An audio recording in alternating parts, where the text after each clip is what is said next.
고난당할 때 어떻게 해야 하나? 고난당할 때 어떻게 해야 하나? 이렇게 고난을 극복하라.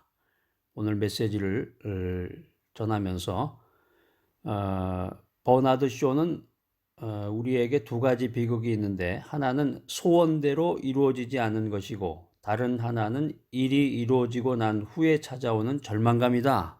이런 얘기를 했습니다. 이렇게 인생이라는 게 잘 되어도 못 되어도 비극이다라는 거죠. 이것은 인간이 죄로 인해서 비극적인 고난의 굴레를 지고 살도록 운명 지어져 있기 때문이다라는 것입니다. 그런데 이 크리스찬들은 예수님의 십자가로 인해서 고난 속에서도 탄식하거나 좌절하지 않고 오히려 기쁨 가운데 감사할 수 있다는 거예요. 자, 그렇다면 고난에 대처하는 자세는 어떤 것일까? 고난에 대처하는 우리의 자세는 어떠해야 할까? 첫 번째로, 고난당할 때 성령님을 의지하고 기도해야 된다. 고난당할 때 성령님을 의지해서 기도해야 된다. 하나님께서는 우리를 고아처럼 버려두지 아니하시고 보혜사 성령님을 보내주셨습니다. 이 보혜사라는 게 헬라어, 이제 신약이 헬라어로 기록이 되어 있죠. 헬라어.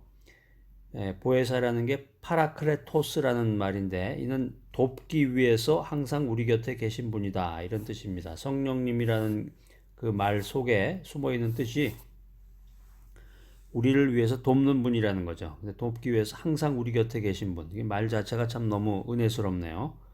돕기 위해서 항상 우리 곁에 계신 분, 그분이 성령님이다 하는 얘기예요. 우리가 갑작스러운 일을 당하거나 어려운 일에 부딪히게 되면은 기도할 수 없잖아요. 기도가 안 나오죠. 경험해 보신 분 아마 잘 알 거예요. 그럴 때 성령님께서 형편과 처지에 따라서 우리 대신 기도를 해주신다는 거예요. 또 우리를 위로해 주신다. 로마서 8장 26절에 기록이 되어 있는데, 로마서 8장 26절.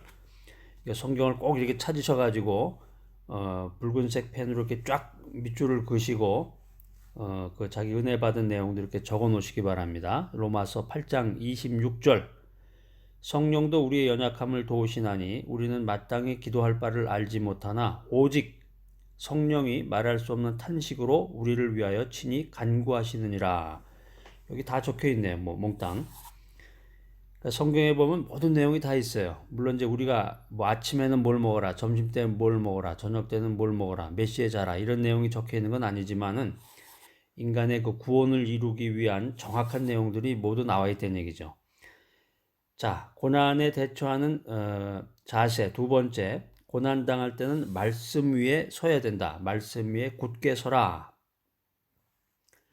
고난이 닥쳐올 때, 고난이 막 휘몰아친다고 그러는데, 휙하니 고난이 휘몰아칠 때는 환경이나 사람을 보지 말고 반석 되신 하나님의 말씀만 바라봐야 됩니다.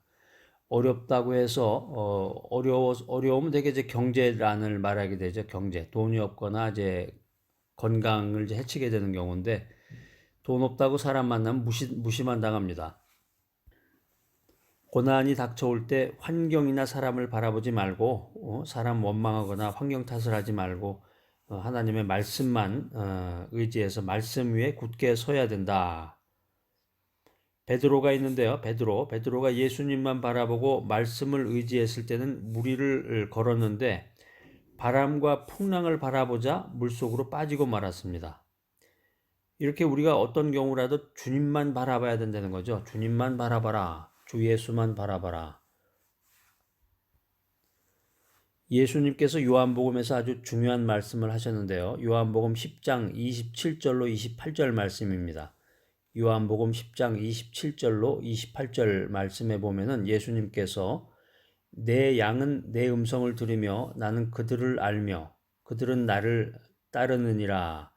내가 그들에게 영생을 주노니 영원히 멸망하지 않을 것이요 또 그들을 내 손에서 빼앗을 자가 없느니라. 자, 이 말씀에 의지해서 우리가 고난을 두려워하지 않고 하나님의 약속의 말씀 위에 굳게 서면 반드시 승리한다는 것입니다. 자, 고난에 대처하는 우리의 자세 세 번째, 고난당할 때 감사해야 된다. 고난당할 때는 기뻐하며 감사하라. 이제 우리의 태도를 얘기하는 건데, 로마서 8장 18절에 보면은 현재의 고난은 장차 우리에게 나타날 영광과 비교할 수 없도다. 이렇게 말씀하고 있습니다.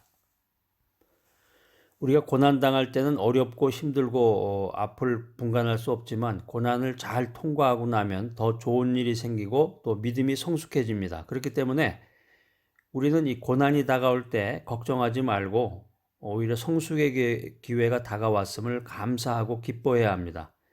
사실 이게 쉽지는 않죠. 이게 말처럼 고난이 닥쳐왔는데 그냥 거기서 기뻐하고 할렐루야 춤을 추고 그럴 수는 없는 건데, 그렇기 때문에 평소에 그 준비가 필요하다는 거죠. 평소에 얼마나 준비가 되고 훈련 받았는지, 평소에 얼마나 기도 생활을 했는지, 평소에 얼마나 말씀대로 생활을 했는지, 거기에 따라서 고난이 닥쳐왔을 때 그 태도가 왼쪽으로 갈 것이냐 오른쪽으로 갈 것이냐 이게 결정이 되는 것이죠. 세상 사람들은 고난이 다가오면은 자신에게 없는 것부터 생각합니다. 그런데 크리스찬은 없는 것보다 있는 것을 더 크게 보고 긍정적인 생각을 가지고 창조적인 마인드로 나가야 됩니다.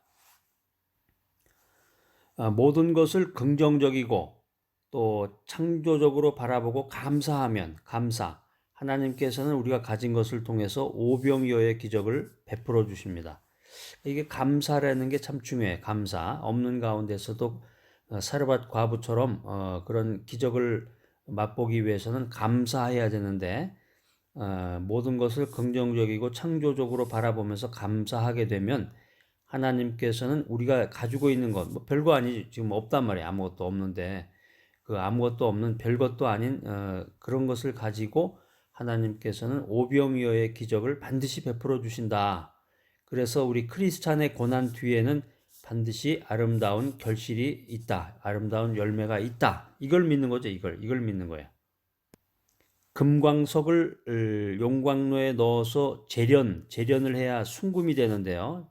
금광석을 용광로에 넣어 재련을 해야 순금이 되고 원석을 연마하고 세공해야 귀한 보석이 되듯이 가장 어둡고 쓰라린 고통의 때가 가장 아름다운 이 보석의 결정체를 만들어내는 때이다. 이런 지혜를 얻어야 되겠어요, 우리가.